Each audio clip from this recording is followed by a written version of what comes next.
Hello and welcome to giZmoZ and gadgetZ. This is the third in a three-part series on a tutorial with two of our most popular devices, and that's both two 8GB MP3 players, both able to hold around 4,000 songs, come with an FM radio, and both have a rubber case, earphones and USB cable.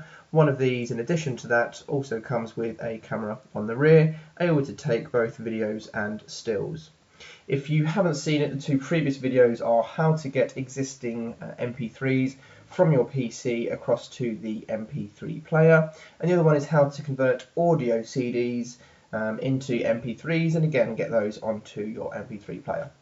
Today's video is going to be how to convert other file types from their existing file format into an MP3 so that the MP3 player can successfully read them. To do most of this, we're going to be using iTunes, which I've got preloaded here. If you don't have it, it is completely free to get, and you don't have to use it with Apple items. It can be used on its own, or indeed to help with the item that you purchased. If you haven't watched the previous video, something that you'll need to do to start off with, just on one occasion, is go to this option up here, click on it, and to go into Preferences.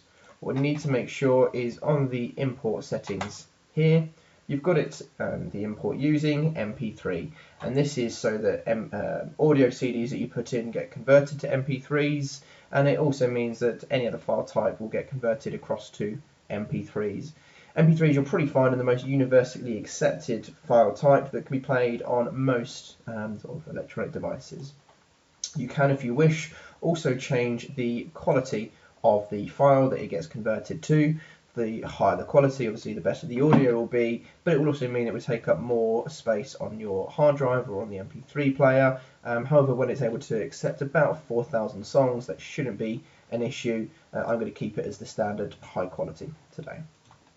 The other thing you can go into is within the advanced folder, having a look at where these new files will be automatically created. We will come back to that in a moment. You can change that should you wish to, but again, most people are happy for it to be auto or defaulted to the iTunes folder.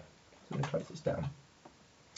So here is an album that I've got on my PC at the moment, and all of these are in a file type of M4U. So these files won't be played on my MP3 player simply because it won't understand what these are. Very similar to putting a Blu-ray into a DVD player, it just won't be accepted.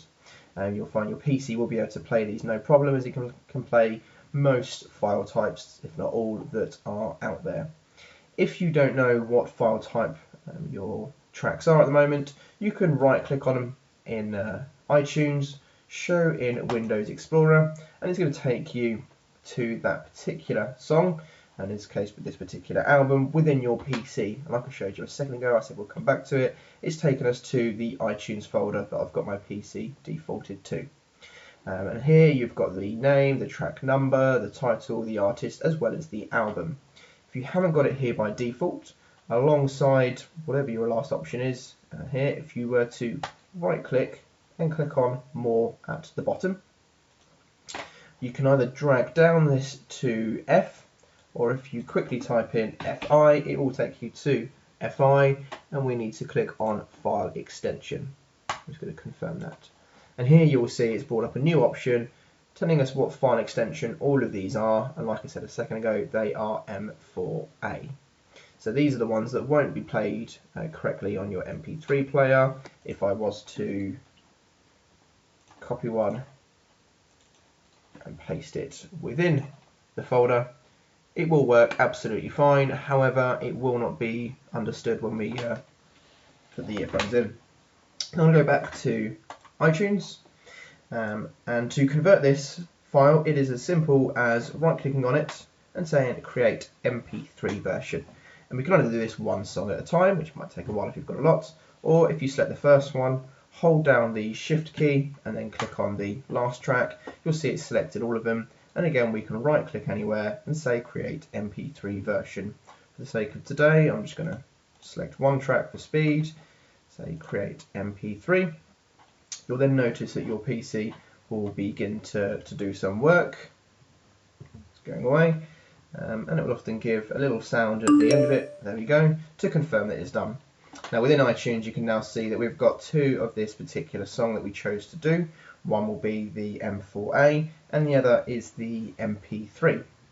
And this is the one that if we put this onto the MP3 player, it will be understood absolutely fine.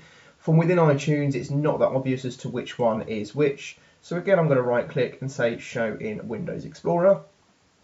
It takes us back and we can see we've got all of the existing files that we had on there previously as the M4A file extension.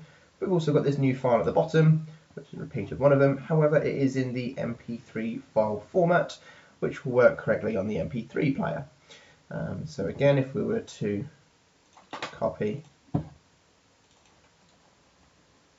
and paste that in, it's going to move it across. Now we can see this one is the MP3 format, and when we put the earphones in and we try to find that song, it will find it absolutely fine and play it with no problems whatsoever.